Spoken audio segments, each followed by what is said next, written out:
नमस्कार विद्यार्थी मित्रांनो, मी प्राध्यापक प्रदीप वेताळ, SNJB arts commerce college Chandwad. विद्यार्थी मित्रांनो, राष्ट्रीय शैक्षणिक धोरण 2020 नुसार FY BA वर्गासाठी आपल्याला व्हॅल्यू एज्युकेशन कोर्स अर्थात VECसाठी भारतीय राज्यघटनेचा अभ्यास दिलेला आहे. या राज्यघटनेअंतर्गत आपल्याला मूलभूत हक्क हा एक महत्त्वाचा घटक दिलेला आहे. त्या घटकाविषयी आज मी तुम्हाला माहिती देणार आहे.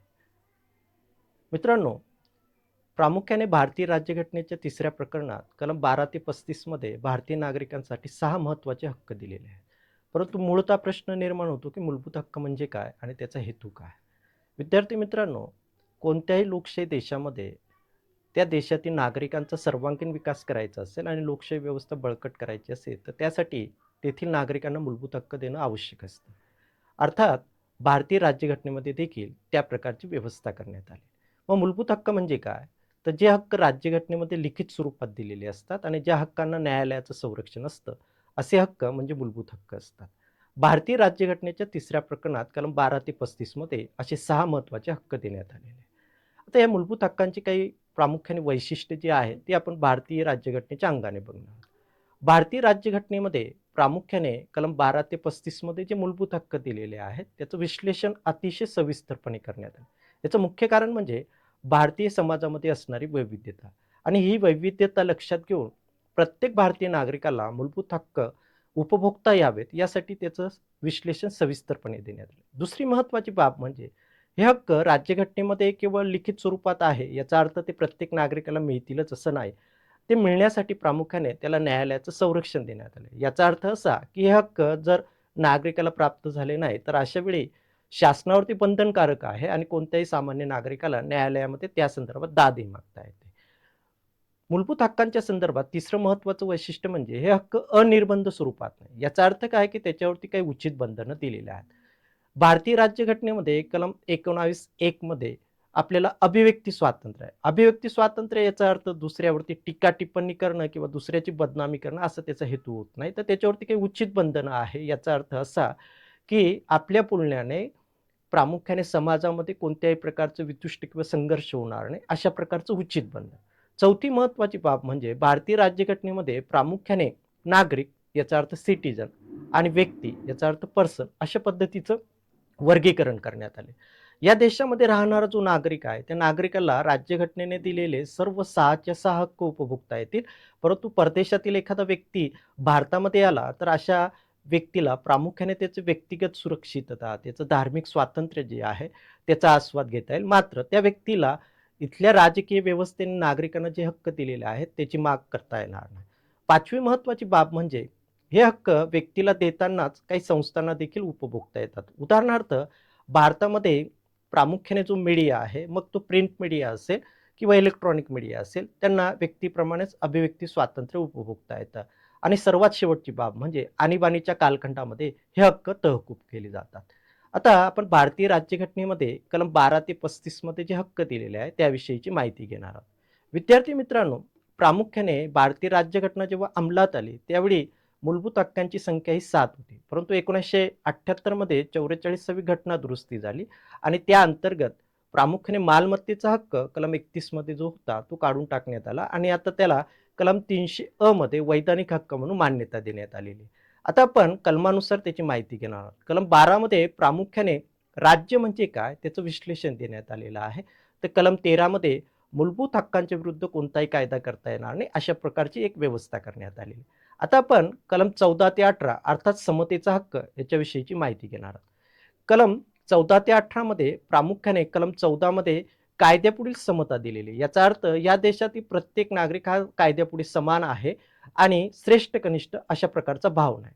जसं कायद्यापुढे समता आहे तशी सामाजिक समता निर्माण व्हावी म्हणून भेदभावाचा अभाव कलम 15 मध्ये देण्यात आले. या देशामध्ये असणारा जात, धर्म, भाषा, पंथ, वर्ण, प्रदेश यावरून जो भेदभाव मांडला जातो तो नष्ट व्हावा आणि समानता निर्माण व्हावी यासाठी कलम 15 आहे.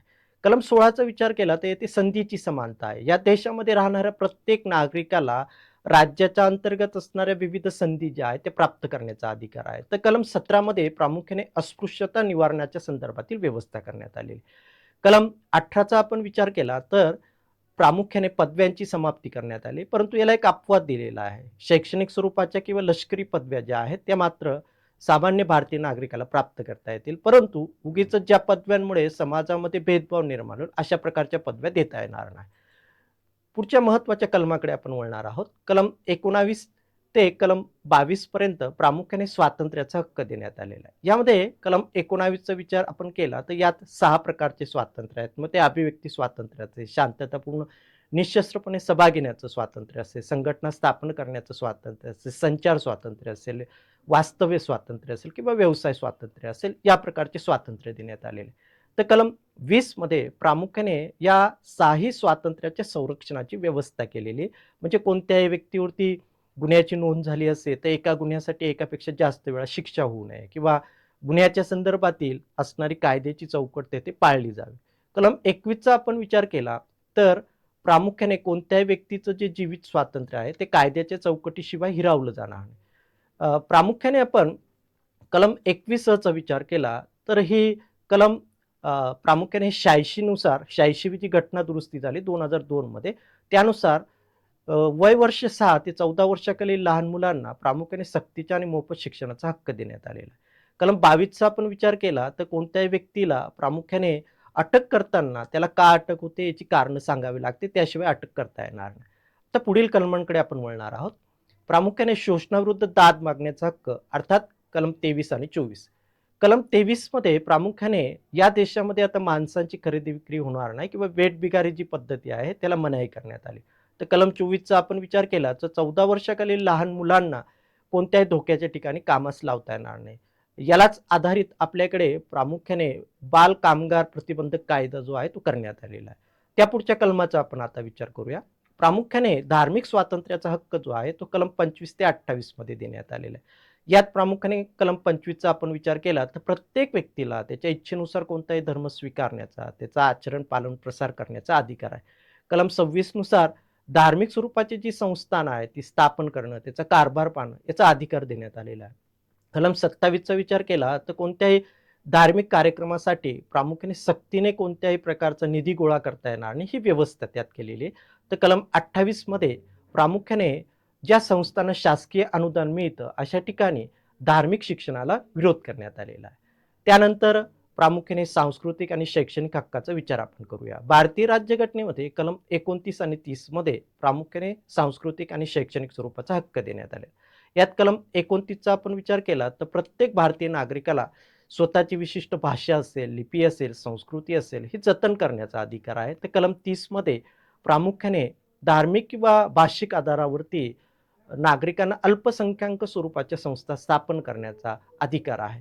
त्यानंतर भारतीय राज्यघटनेमध्ये 6वा महत्त्वाचा हक्क जो आहे तो अर्थातच घटनात्मक उपायांचा हक्क कलम 32 मध्ये तो देण्यात आलेला आहे. आता याचा अर्थ काय, तर प्रामुख्याने भारतीय राज्यघटनेमध्ये जे 6 महत्त्वाचे हक्क दिलेले आहेत ह्या हक्कांचं संरक्षण व्हावं आणि एखाद्या व्यवस्थेने अधिकाऱ्याने हे हक्क हिरावण्याचा प्रयत्न केला तर त्याविरुद्ध नागरिकांना न्यायालयामध्ये दाद मागता यावी यासाठी घटनेच्या कलम 32 मध्ये घटनात्मक उपायांचा हक्क दिलेला आहे. आता या हक्कांच्या माध्यमातून साधारणतः कोणत्याही भारतीय नागरिकाला 5 प्रकारचे अर्ज करून आपल्या हक्कांचं संरक्षण करता येईल. त्याच्यामध्ये प्रामुख्याने बंदी प्रत्यक्षीकरण असेल, त्यानंतर परमादेश असेल, प्रतिषेध असेल किंवा अधिकार पृच्छा असेल, उत्प्रेक्षण असेल, या विविध अर्जांच्या माध्यमातून भारतीय नागरिकाला आपले हक्क जे आहेत ते संरक्षित करता येतात आणि एकंदरीतच भारतीय नागरिकाला या 6ही हक्कांचा उपभोग घेता येतो. तर या माध्यमातून आपण मूलभूत हक्क म्हणजे काय, त्याचा अर्थ आणि भारतीय राज्यघटनेमध्ये त्या संदर्भात असणारी जी तरतूद आहे ती समजून घेण्याचा प्रयत्न केला. अर्थात मूलभूत हक्कांच्या संदर्भात अजून एक महत्त्वाचा भाग आपण पुढील स्लाइडमध्ये बघणार आहोत. धन्यवाद.